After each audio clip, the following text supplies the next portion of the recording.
we're just going to be setting up our claim and our H0 and H1. So let's take a look at an example. Let's start out with this first one. A department store claims that customers spend an average of $20 per visit. So I'm looking at this first sentence, and I don't care about anything else because I'm only going to start out with my claim. I can stop there. Okay, so let's take a look. Their claim is that the average is $20 per visit.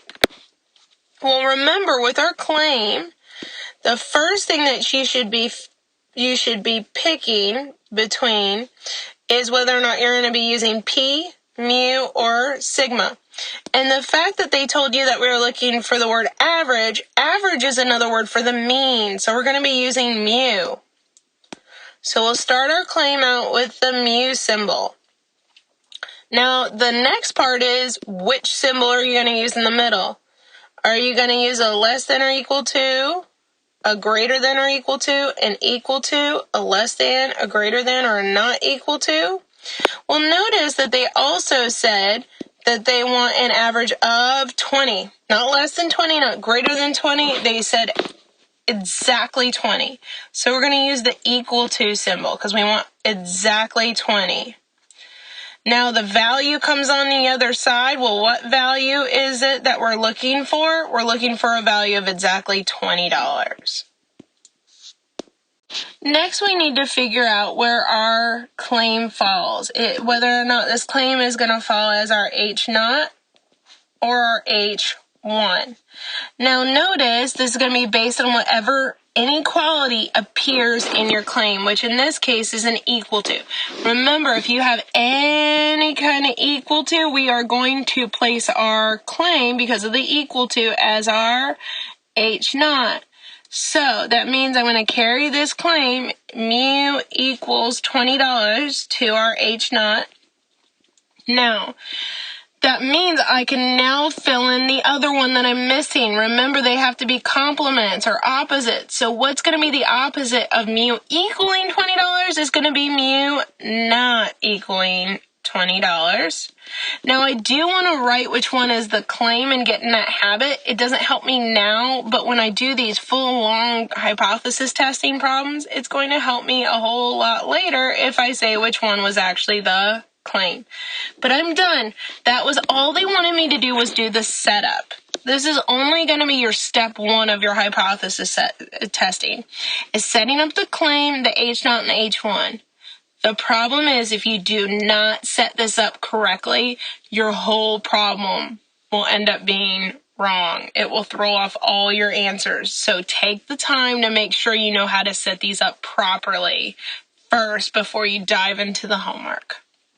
Here's another problem. Let's take a look. Again, we're going to start by looking at the claim because we only want to do our H0 and our H1. We're not actually going to do the hypothesis testing.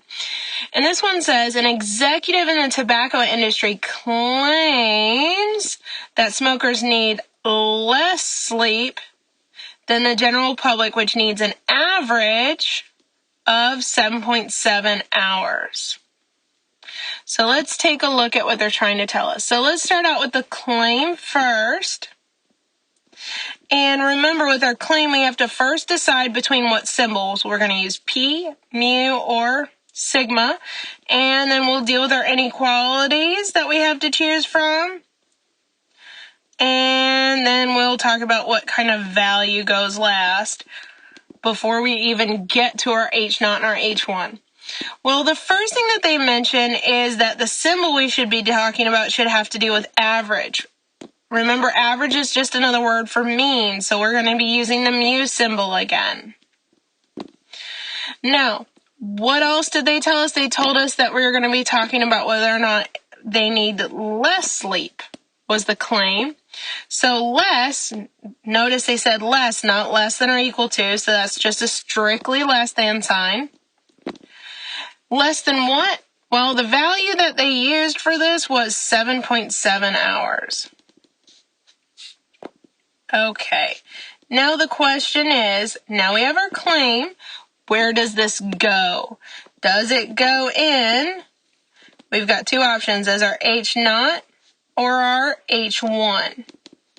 Well, remember, there is no equal to. It's just a strictly less than. So if there's no equal to, it's going to go into the second one, the alternative hypothesis, which is that the mean, is less than 7.7. Okay, I'm going to go ahead and label that as my claim so I can get used to this and so that I don't forget. Again, it's not helpful now, but it will be helpful later. Okay, that means that I should be able to now fill in the one I'm missing, the null hypothesis, because their opposites are complements. It'll still have the mu and the 7.7. It's just instead of less than 7.7, it's going to have the opposite. Well, the opposite of less than is a greater than, and remember, all the null hypotheses have to have some kind of equal to in it, so it's going to be greater than or equal to. But we're done. That is all we need. We need our alternative and our null hypothesis, and we're all set to go. Let's try another one. A lumberjack claims that more than 30% of the trees cut down are birch trees. So let's take a look at this. They're claiming, and it says that more than 30% of the trees cut down are birch trees. So let's start out with our claim. And let's talk about what symbols. We've got P, mu, or mean, and R, sigma. We also have our inequalities to choose from. And then we'll have our value that we're going to use. Well, first of all, this is the first time we're not talking about an average, so we're not going to be using mu. However, I see a percentage or a probability. Percent or probability both start with P's. Remember, that's when we use our P's. So we're going to start our claim with a P. And the next thing that we said is they're claiming that our P is more than, which means just greater than, is more than or greater than what? 30%. Well, remember, that's going to be our value is the 30%. But if we're going to use percentages in our word problems, remember we always have to turn them into probabilities or decimals. So that will turn into 0.30.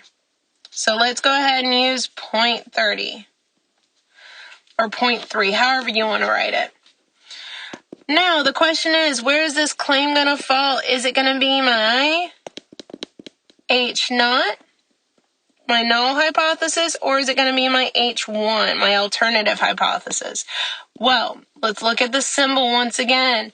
It's a greater than, not a greater than or equal to. If it doesn't have an equal to, it's going in as our H1, our alternative hypothesis. So that'll be P is greater than 0.30, and I'm going to again put, just like the last one, claim next to it so I don't forget. This will help me later. Doesn't necessarily help me a whole lot right now, but it will help me later. Now, my other missing hypothesis should be the opposite. So it's still going to have the P, it's still going to have the 0.30, but instead of being greater than, it's going to be less than. But remember, the null hypothesis also has to have the equal to, so less than or equal to. And that's it. But that is our null hypothesis and our alternative hypothesis. And if we can get used to doing this right off the bat, it will make sure that all of our problems are set up properly so that when we go to do our testing, we are knowing that we're setting up everything perfect. Next, let's talk about what we're actually going to do after we come up with this H1 and H naught, our null and alternative hypothesis.